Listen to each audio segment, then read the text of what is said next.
भूख अत्यंत विचलित कर रही है। भोजन आरंभ करें अनुज।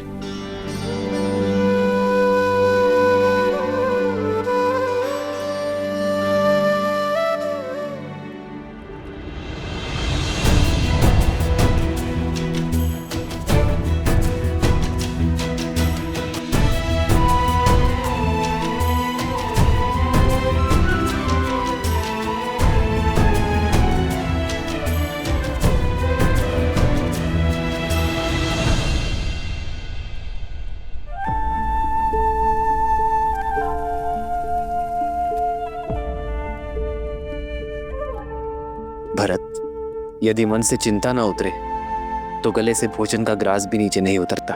अपने मन को हल्का कर दो भरत, और जो सोच तुम्हें विचलित कर रही है वो मुझसे कहो। क्या कहूं भैया मैं? ये कहूं कि मैं कितना अभागा हूं, ये कहूं कि मुझे आपकी सेवा का वो अवसर कभी नहीं मिला जो सदैव लक्ष्मण को मिला। ये कहूं कि संकट में सदैव वो आपके साथ रहा, मैं नहीं। मैं तो सदैव संकट का कारक बन जाता हूं भैया। भैया, जब आपको वन में गमन करना पड़ा तो मुझे ही उसका दोषी माना गया। जब मैं आपकी चरण पादुकाएं ले आया तो संसार ने मुझ पर यह कहकर लांछन लगाया कि देखो, मैं अपने भाई की पादुकाएं इसीलिए ले आया ताकि अपने भाई को वन में नंगे पग घुमा सकूं।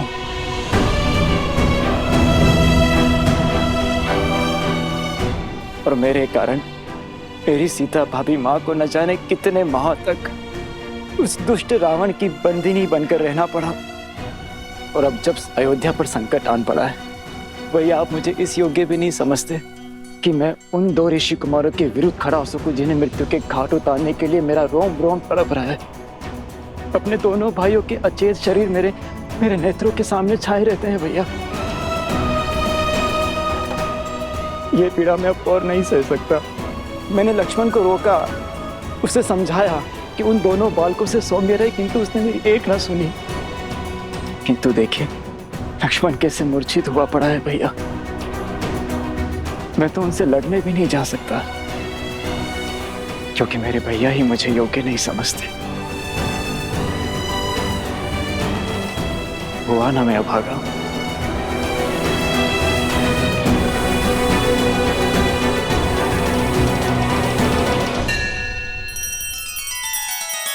श्री रामचंद्र कृपालु भजु मन हरण भव भय दारुणम।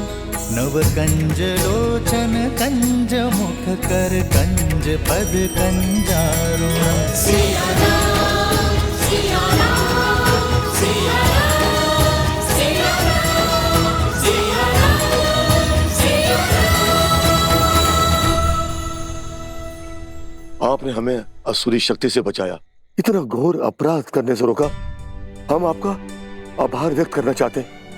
कृपया यहाँ कुछ दिन रुककर हमें सेवा का अवसर दें। हाँ हाँ देवी, कुछ समय तो रुकिए, हम आपको कहीं जाने नहीं देंगे। आपको हमारी विनती स्वीकारनी ही होगी। कुश, अश्व और हनुमान जी का क्या? हम उन्हें और अकेला नहीं छोड़ सकते हैं। हाँ हाँ, रुक जाइए देवी, कृपया हमारे लिए रुक जाइए। पर आश्रम का क्या होगा? सब लोग हमारी प्रतीक्षा कर रहे होंगे। हमें शीघ्र अतिशीघ्र आश्रम जाना चाहिए। हाँ हाँ, आश्रम में भगवान वाल्मीकि हैं ही नहीं। सारे आश्रमवासी कितना चिंतित हो रहे होंगे। आश्रम जाना ही उचित होगा।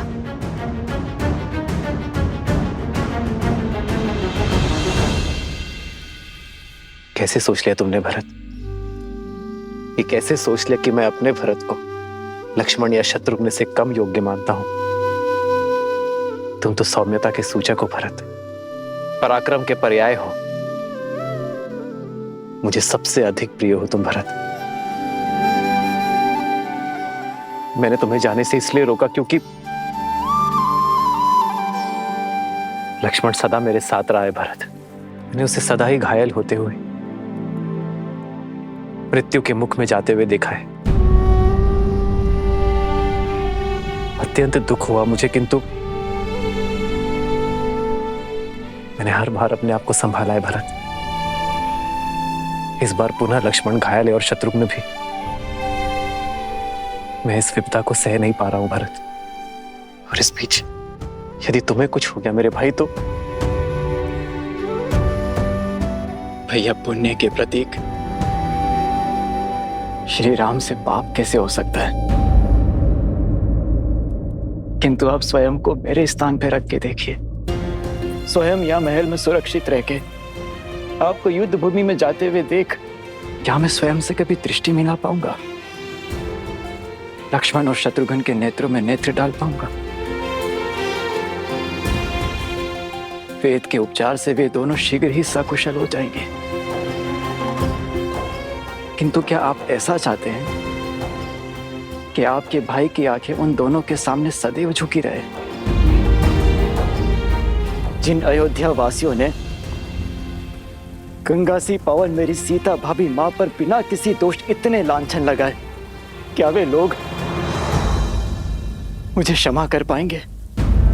क्या वे लोग ये नहीं कहेंगे कि देखो, दो भाई तो अपने बड़े भाई के साथ कंधे से कंधा मिला करके लड़े, किंतु भरत अपने हाथ पर हाथ रखकर बैठा रहा, वो कुछ न कर सका। मेरे 14 वर्षों की तपस्या पर कालिक लग जाएगी भैया। और भरत संसार में फिर से वही भरत बन जाएगा जो अपने भाइयों की दुर्दशा देखना चाहता है। और तब क्या कहेंगे आप भैया? क्या मेरे मान पर आप ये वार सह पाएंगे?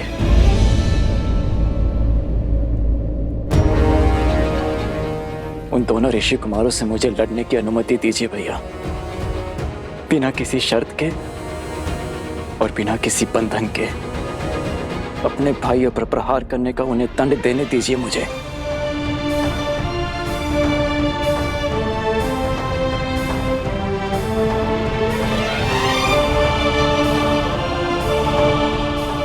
जाओ भरत, बिना किसी शर्त के, बिना किसी बंधन के जाओ,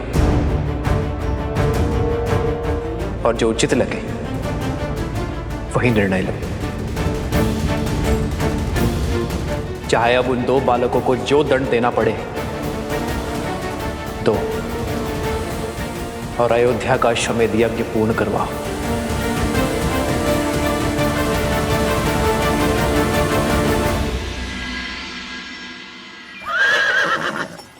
भैया, अब क्या करेंगे? राजा निर्मली ने हमें रथ देकर सहायता तो कर दी, किंतु साथ ही साथ संकट में भी डाल दिया। यदि ये रथ लेकर सीधे मार्ग से आश्रम की ओर गए तो अश्व और हनुमान जी माता को दिख जाएंगे। अरे मैं तो कब से वही सोच रहा हूँ कि हम लोग इस अश्व का मार्ग कैसे बदलेंगे। क्या हुआ? कुछ नहीं।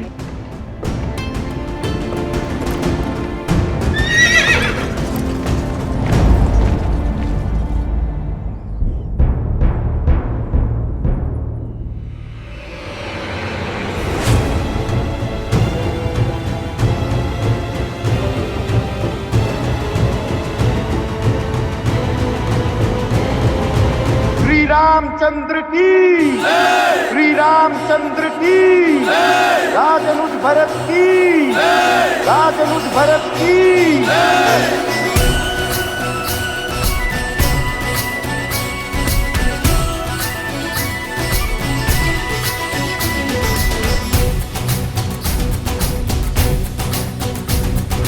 विजयी भव।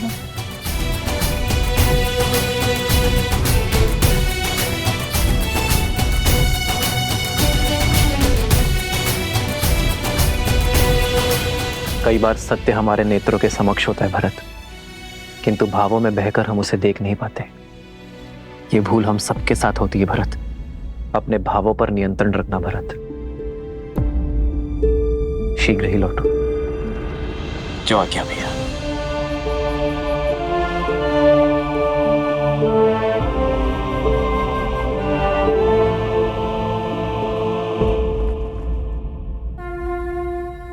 विजयी भव।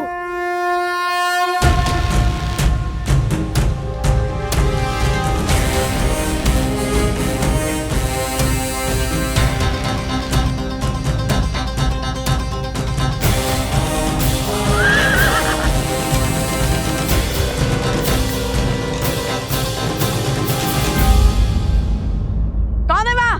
सामने आओ। सोमकरण, अवत्सरा, तुम दोनों यहाँ? ये कहाँ से आ गए?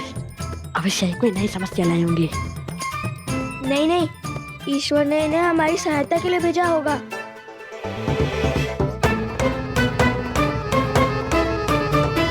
सोमकरण, अवत्सरा, क्या कर रहे हो तुम दोनों यहाँ? और ये वृक्ष कैसे गिरा? भैया, इसे काट देते हैं, इससे मार्ग अवरुद्ध हो जाएगा। नहीं, हम अपने काम को सार्थक करने के लिए प्रकृति को हानि नहीं पहुंचा सकते।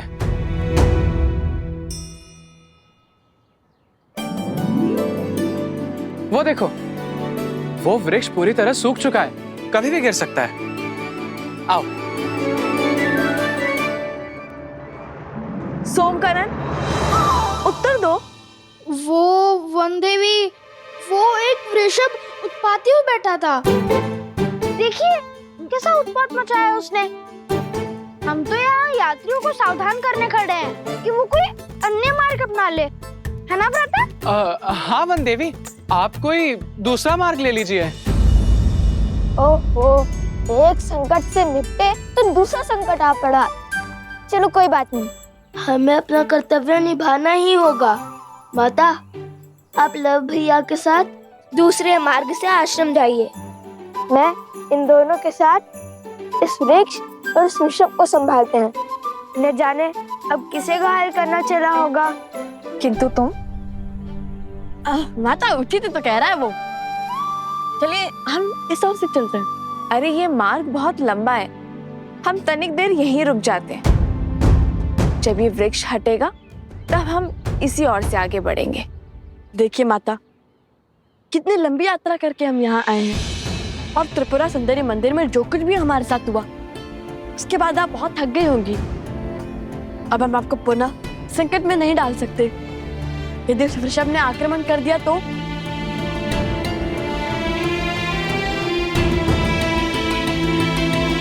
ठीक है, चलो।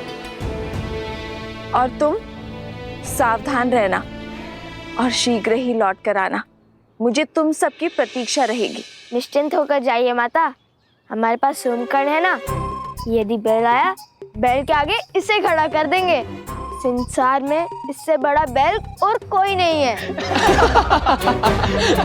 खुश, मित्र की रक्षा सबसे पहला दायित्व है, जानता हूँ माता।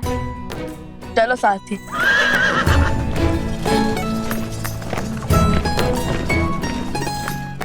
अद्भुत, आज तो बचा लिया आप दोनों ने। यदि रथ इस मार्ग से जाता तो अश्व और हनुमान जी दोनों माता के सामने होते, और फिर उनकी डांट से तो श्री राम भी नहीं बचा पाते। संकट से बचे आए अपने गुरुपुत्र। संकट अभी शेष है कुश। वन देवी को आश्रम जाने से रोकना होगा, क्योंकि लक्ष्मण जी ने आकर सबको बता दिया है तुम दोनों ने अश्वमेध यज्ञ का अश्व पकड़ लिया है। उन दोनों बालकों ने जो किया है वो राजद्रोह है। कल सूर्यास्त तक लवकुश ने अश्वमेध यज्ञ का अश्व नहीं लौटाया तो उन दोनों के साथ जो कुछ होगा उसका उत्तरदायित्व राजा राम का कदापि नहीं होगा।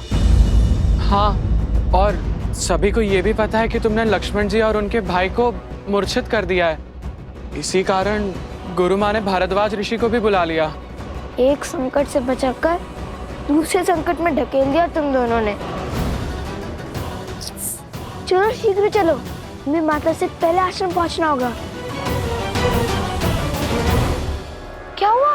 चलो पहले इस वृक्ष को तो हटाए। माता को तुम दोनों की सहायता का वचन दिया था मैंने, उनसे असत्य तो नहीं कह सकता मैं।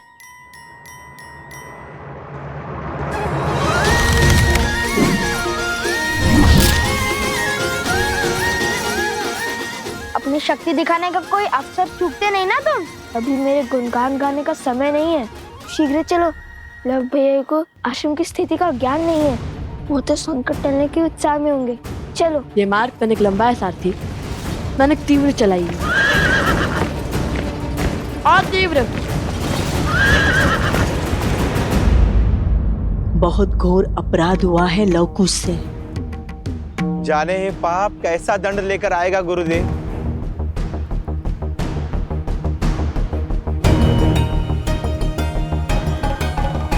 आ गए तुम।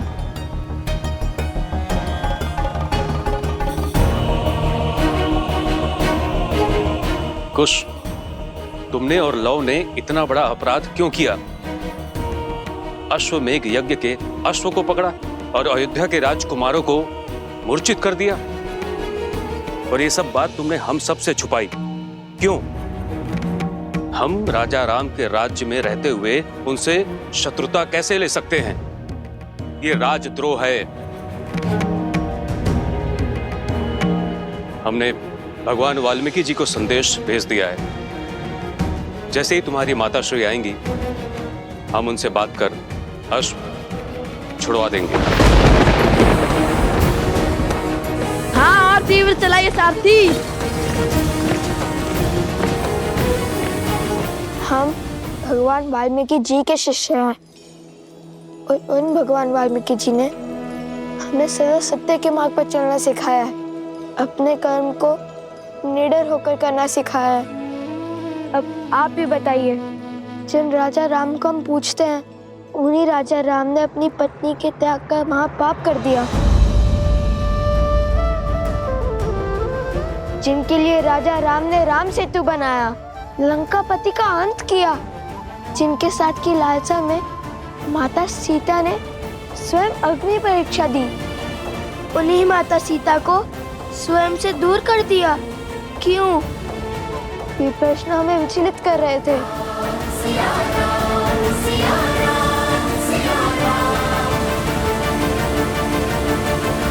उन राजा राम की प्रजा है, और आपने ही तो सिखाया है गुरुवर कि प्रजा को राजा से प्रश्न पूछने का पूरा अधिकार है, जिन्हें हम अपना आराध्य मानते हैं, दिन रात उनका नाम जपते हैं।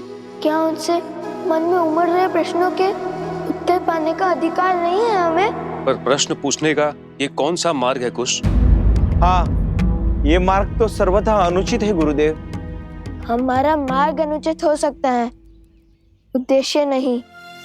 श्री राम और माता सीता को एक करने का प्रण लिया है हमने, और इस उद्देश्य की पूर्ति के लिए वो अश्व तो नहीं छोड़ेंगे हम। अन्याय हुआ है सीता माता के साथ, और हम उन्हें न्याय दिलवा कर ही रहेंगे। और अन्याय के विरुद्ध ध्वनि उठाना इसी आश्रम में सीखा है हमने। यदि आपको लगता है कि हमने कुछ अनुचित किया है, तो क्षमा कर दीजिए, किंतु यदि हमारे प्रण में तनिक भी न्याय दिखा, तो आप सबसे केवल एक ही विनती है मेरी, जब तक भगवान वाल्मीकि जी नहीं आ जाते, तब तक माता से कुछ मत कहिएगा। गुरुवर भी जानते हैं कि उनके लवकुश कुछ भी अनुचित नहीं कर सकते। एक बार गुरुवर आ जाए, फिर वो जो कहेंगे हम करेंगे। त्रिकालदर्शी है वो, भला उनसे क्या छुपाए।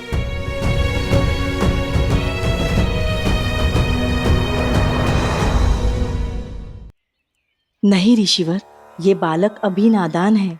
उद्देश्य कितना भी उचित है, उसका मार्ग इतना अनुचित नहीं हो सकता।